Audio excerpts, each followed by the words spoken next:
What's going on, guys? Gomes are back again on another MLB The Show 18 Diamond Dynasty preview, and today we have our new player of the month. It has not even loaded into the screens yet. We are right here right away, and as always, as I do every single time player of the month comes out, I'm gonna have some tips to bring you guys to make things a little bit easier, make things more efficient. So without further ado, we have a Matt Carpenter. I just did get a quick glance. I don't really know who else is in here. We got a Marco Gonzalez, as I called in my POTM predictions. He is an 83 overall, but let's start off by looking at the man himself, 91. He is a first baseman. He's got 73, 89 contact, 101, 93 power, 70 vision, 65 fielding, 43 speed. Honestly, this card is going to make an amazing second baseman and probably the best second baseman in the game. Honestly, he's probably is going to be the best second baseman in the game. Plus, he is a lefty bat. Depending on how much he's going to cost, I am going to try to get him. But let's look at the other cards quick. We do have a Corey Dickerson in the ticket counter once again. I did call this card 94, 92 contact, 86, 42 power, 69 fielding, 66 speed. Definitely a very good card. Once again, a lefty, 87 vision. This card looks really, really solid. And we actually get some, is this new? I don't remember this card being in the ticket counter before. Maybe that's new, maybe it's not, I don't know. Unfortunately, I'm not quite there in tickets yet, which sucks, but depending on who else got cards, I am gonna possibly get that card because he does look like a monster. And I am in need for a second baseman. We got an Edwin Diaz using those, I forgot, it's like turn ahead the clock jerseys. I thought Felipe Rivero might get one, but Edwin Diaz, this card, 111, 115, hitting K9. This card is insane. Of course, the control is honestly not that bad, 97 mile an hour fastball. Personally, I'm not a huge fan of his live series card, but that looks really good. We've got Yasmani Grandal getting an 85 overall card. And once again, I mean, I don't know if this was from the 4th of July, but that the jerseys on these cards are pretty cool. But he's a switch hitting catcher, of course. 86, 73 contact, 92, 71 power, 76 fielding, 75 blocking. He's got 7 speed. Oh my god. Okay, that's not the worst card in the world. Next, we got a Cole Calhoun, 91, 94 against righties. Definitely platoon. He can play the outfield, not very, actually pretty good. 90 fielding, 77 arm, 48 speed. Next up, we got Carlos Rondon. This card looks alright. He's got 4 pitches, 2 fastballs, a slider, and a changeup. 93 stamina, 86 hit 9, 74 K9. He's got a decent amount of velo. The drop off is 10 from his fastball to changeup. Lourdes Gurriel Jr. I forgot how to say his name. Roast me in the comments. Remind me how to say his name because I don't know. 81, 93, 55, 69, 71 speed, 74 fielding. And that looks to be all the cards. I haven't looked at whoever the one. This was Marco Gonzalez. 89 stamina, 74, and 68 hit 9. He's got a good pitches. Cutter, sinker, curveball, fastball, changeup. Does not throw that hard, but he does have 86 break. And those are all the POTM cards. So now let's get into some tips on how you guys can get a little bit faster if you guys do not know. Now these tips can help out the experienced players or the novice players. Either way, it should help you guys out a bit. First up, Cardinals on All-Star. Pretty easy to beat them on All-Star. If you don't have, if you're trying to grind some other stuff, I would recommend put in your best players. All-Star is not really that difficult, but for some people it can be difficult, but pretty straightforward. Just beat the Cardinals on an All-Star difficulty or higher. Obviously, you're only going to want to do All-Star. Simply go over here, switch over to All-Star. Simple as that. Pretty self-explanatory. Next up, match Matt Carpenter's stats from the month of July with All-Star Series infield players. Catcher, first base, second base, third base, and shortstop. So All-Star Series infielders. Now, what you can do to make this a lot easier is basically you have infielders that can probably play the outfield. Unfortunately, there is not a filter that you can specifically see your All-Star players, which kind of sucks, but just fill your entire lineup with All-Star players. And of course, a little tip if you guys do not know, some people don't do this. You don't have to play in the field. Like, this is just offensive stats.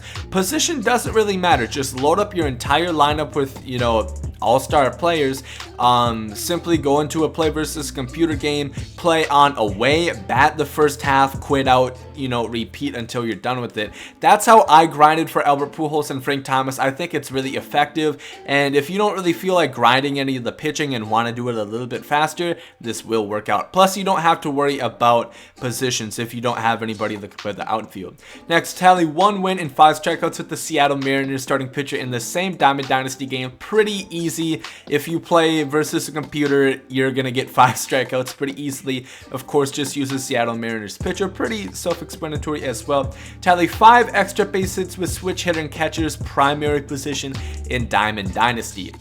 Now, simply, you know, you can use the live series, use Monty Grandal. Of course, he's got 7 speed as well. I don't really know who the other switch hitter and catchers are. This Posada is a switch hitter. Of course, he has 12 speed as well. Of course, as I always tell you guys, the best double fields, in my opinion, I'll go ahead and show you them right now. In my opinion, the best one for me that's worked out is Coors Field. I always go to this one. It's a big ballpark, so it keeps the ball in the yard, and it is also high elevation, so balls tend to jump off the bat. Other places that people also do like, some people like Polo Grounds. This goes for 20K. I would not recommend it, although it definitely can get the job done. But you can kind of look. Laughing Mountain Park is a good one as well. Red Rock Stadium, another good one. 5 doubles. Like I said, there's not a lot of switch hitter and catchers, and I assume the price will go up a little bit. And actually, it's just extra base hits. My apologies. You can hit home runs. But that is pretty much all these missions. Of course, we don't know exactly what they're going to be. You have to collect them. Obviously, you can see 24 strikeouts with Marco Gonzalez. That is not going to be too hard. Gurriel Jr.'s, that's a single game mission. Not too bad as well. I'm not too sure what this is, and that one either, and another single game mission. But these don't look too hard. And if you guys do need some tips to make some stubs, I did put out a video yesterday on how to do that. But just quickly to go over it, basically you're going to want 3 bobbleheads. You can really get them about 85 to 90 stubs, so even at 90 stubs, let's say that's $270 for 3 bobbleheads. Simply go into the 10 souvenir bronze hat exchange, put in the 3 bobbleheads, and I used up all of them to use it. So I'll just go in here and buy 3 bobbleheads right quick, just to show you guys how it works. Obviously, as I always stress, do not buy them straight out. Put in the orders. I'm just doing it for videos, for time purposes, so I'm not sitting here and you aren't sitting here, so it's a win-win situation either way. Keep in mind that bronze and silver bobbleheads both go for the same price, and they're both 125 exchange point value.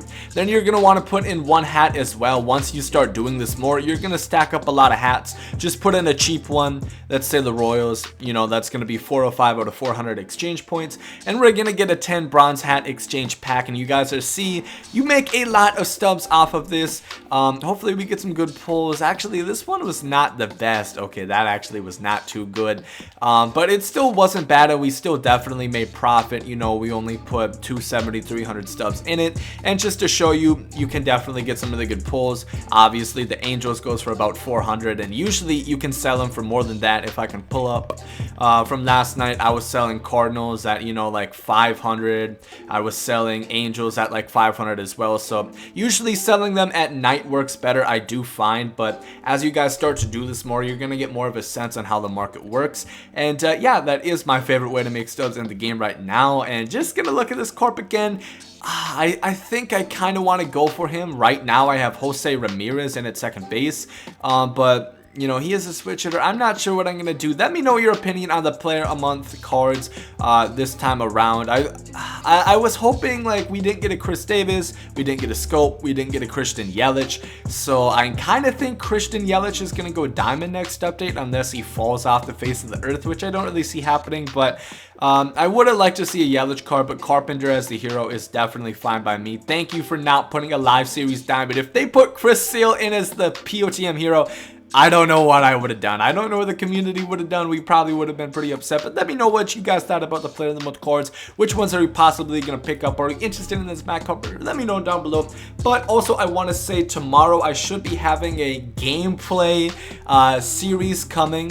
It's not really going to be a series, but it's going to be kind of a special episode. It's going to be really fun. Hopefully I can get that out tomorrow to you guys. I really am excited for it, and I really hope you guys are as well. But if you guys did enjoy the video, make sure to like down below. Hope you guys are great. Today, and there you guys comes out. Yay. Love is love, and hate is hate. To die is an awesome adventure, and I can hardly wait. Earth is a prison, I need a great escape. You know I'm in my zone when I'm up in outer space. You know I'm in my zone when I'm up in outer space. You know I'm in my zone when I'm up in outer space. You know I'm in my zone. You know I'm in my zone. I took a bite of the glory.